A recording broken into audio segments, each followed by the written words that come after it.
এমন একটা বিচার হোক বাংলার মাটিতে। বিগত যত ধর্ষণ হয়েছে কোনো ধর্ষণের বিচার তো হয়নি।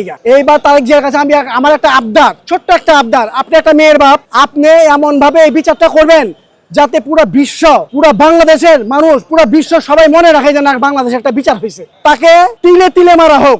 রামি সাহেবের যেরকম কষ্ট দেওয়া মারছে, হাত আলাদা করছে, পা আলাদা করছে, গলা আলাদা করছে, মেয়েটা খুব কষ্ট নেওয়া মরছে, তাকে সেভাবে কষ্ট দেওয়া মারা হোক। কিন্তু যত দ্রুত পারেন তাকে বিচার আওতায় আনেন, তার বিচার দেন, তার ফাঁসি কার্যকর করেন, যাতে বাংলার মানুষ মনে রাখে আজীবন যে না, তারেক জিয়া একটা বাপের বেটায় কাজ করছে একটা।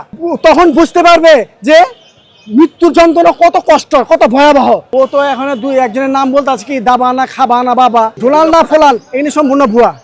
এটা ও গা বাঁচানোর জন্য করতেছে। ও তো এখন বলতেছে যে আমি রেপ করছি কিন্তু আমি জবা করি নি গা। এর আগে সে বলছে যে আমি সম্পূর্ণ দোষ আমার, আমি সব কিছু করছি। হ্যাঁ, এটা আইনের তারা বিভ্রান্তি করার জন্য এই কাজটা করতেছে।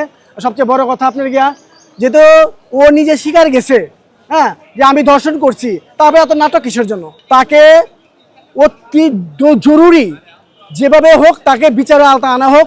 আমি তো চাই আজকে বিকেলে তার ফাঁসি দেওয়া হোক।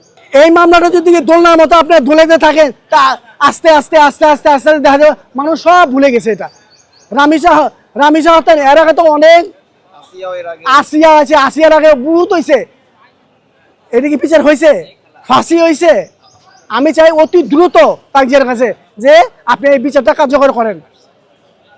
আপনি আসছেন 100 দিন, 100 দিনের ভিতরে, 105 দিনের ভিতরে এই বিচারটা করে দেখা দেন যে হ্যাঁ আমি বিচার পারি, আমি বাপের বেটা। যে নাকি ধর্ষণ করছে, আপনার ওর সাথে তো আর বড় হেল্প করছে না, তাকে এমন শাস্তি দেওয়া হোক নেক্সটে বাংলার মাটিতে যদি কোনো শিশু দর্শন করতে আসে, যাতে তারা 100 বার চিন্তা করে যে হ্যাঁ আমি যে আজকে ধর্ষণ করব, আমার অবস্থা তো এরকম হবে, যাতে ভয় পায়।